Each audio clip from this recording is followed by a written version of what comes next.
तो मेरे जान आज की वीडियो की शुरुआत करते हैं एक सवाल से जो मेरे मन में उठा था तब जब मैंने अवतार फायर एंड ऐश का फर्स्ट ट्रेलर देखा था। शायद किसी लाइव में इस पे बात भी की थी मैंने कि क्या जेम्स कैमरून साहब में अभी भी वो जादू बरकरार है या वो सिर्फ अपनी ही लेगेसी का काइंड ऑफ एक रिमिक्स बना रहे हैं। क्योंकि हमने ऐसा होते हुए देखा है अक्सर कि लाइफ में एक पॉइंट के बाद बड़े बड़े फिल्म मेकर्स अपनी ही लेगेसी की मट्टी पलीत करने पर तुले रहते हैं। एंड फ्रेंकली स्पीकिंग जिस तरह से कैमरून चाचा ने बीच में ये स्टेटमेंट देने शुरू किए थे कि उनके माइंड में अवतार 6, 7, 8 की भी स्टोरी चल रही है, तो मुझे लगा था कि चाचा भी खिसक लिए हैं भाई कहीं ना कहीं।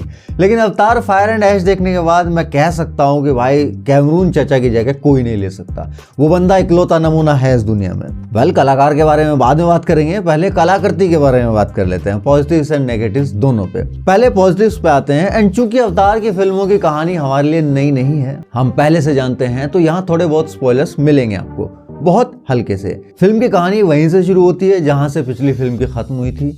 जेक, नेतिरी और सली परिवार के बाकी लोग अपने सबसे बड़े बेटे नेत्यम के खोने का शोक मना रहे हैं, जो कि पिछली मूवी के क्लाइमैक्स में मारा गया था। एंड फाइनली उन्हें मैटकाइना क्लैन में एक्सेप्ट कर लिया जाता है। लेकिन आरडीए की तरफ से खतरे के बादलों के अलावा भी कुछ और रीजंस हैं जो उन्हें ठीक से वहां बसने से रोक रहे हैं।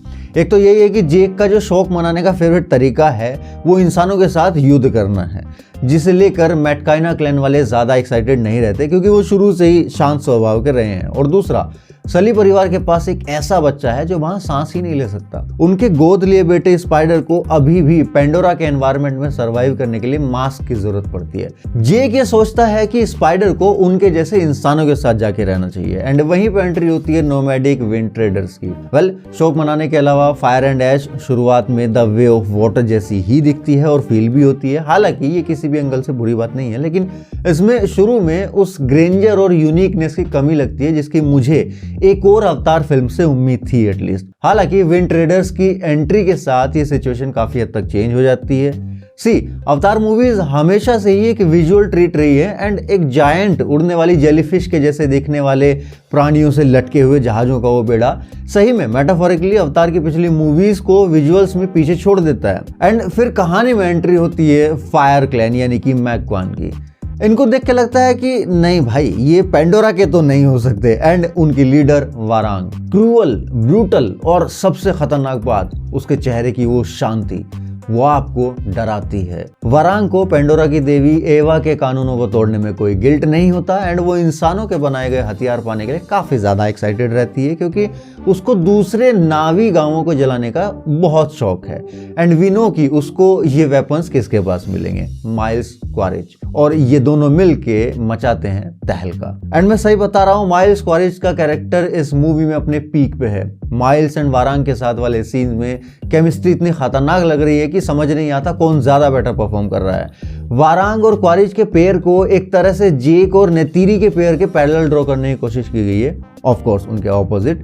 वहीं क्वारिज का बेटा स्पाइडर अब एनोइंग नहीं लगता पहली मूवी की तरह, वो अब इस कहानी का इमोशनल सेंटर बन चुका है। नेतिरी तो भाई अपने कैमरून चचा की पीक मदर कैरेक्टर है, शी इज फैबुलस। कुल मिला के ये मूवी देखने के बाद आप ये नहीं सोचोगे कि कौन सही है, बल्कि ये सोचोगे कि जंग जीतने के बाद बचता क्या है आखिर। तो ये तो हुई शॉर्ट में मूवी के प्लॉट एंड कैरेक्टर्स की बात। लेकिन हम सब जानते हैं कि अवतार मूवीज स्टोरी के लिए नहीं देखी जाती, ये सिनेमैटिक एक्सपीरियंस के लिए जानी जाती हैं। एक ऐसा इमर्सिव सिनेमा एक्सपीरियंस जिसकी शुरुआत ही जेम्स कैमरून ने की थी। Fire and Ash visually Way of Water से ज्यादा रिवोल्यूशनरी तो नहीं है क्योंकि हम इस तरह के विजुअल्स के अब आदी हो चुके हैं। पेंडोरा अब घर जैसा लगने लगा है। मैं सही बताऊं, मुझे पेंडोरा ज्यादा होमली फील देता है अर्थ की बजाय। साला मेरा तो मन होता है कि मुझे रहने को मिले तो भाई मैं पेंडोरा पे शिफ्ट हो जाऊं। तो हाँ, ये दुनिया, ये विजुअल्स अब इस थर्ड मूवी में उतने नए नहीं लगते, लेकिन अब और ज्यादा डेंस हो गए हैं। हर फ्रेम में इतना कुछ चल रहा होता है कि आंखें थक जाएंगी आपकी, लेकिन मन नहीं भरेगा।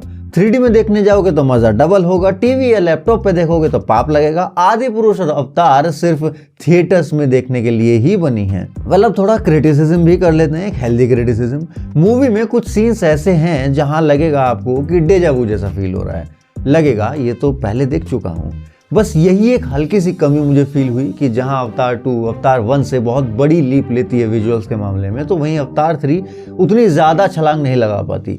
सी Avatar Fire and Ash perfect movie नहीं है, पर ये एक वर्दी कंटिन्यूएशन ज़रूर है। मैं तो कहता हूँ कि एक अच्छी ट्रिलॉजी एक बहुत ही अच्छे एंड पे आके ख़त्म हुई है। हालांकि ख़त्म नहीं हुई है, ये मूवी दिखाती है कि जेम्स कैमरून साहब अब नए खिलौने नहीं बना रहे हैं, बल्कि वो पुराने खिलौनों से बड़ी बड़ी लड़ाई लड़वा रहे हैं। पेंडोरा अब कम एलियन लगता है, कैरेक्टर्स ज़्यादा ह्यूमन लगते हैं, और शायद यही इस फिल्म का असली मुद्दा है। खैर, तो ये थे मेरे विचार इस फिल्म को लेके। आप भी अपने विचार कमेंट्स में बताइए। हम मिलते हैं नेक्स्ट वीडियो में, तब तक के लिए सायोनारा।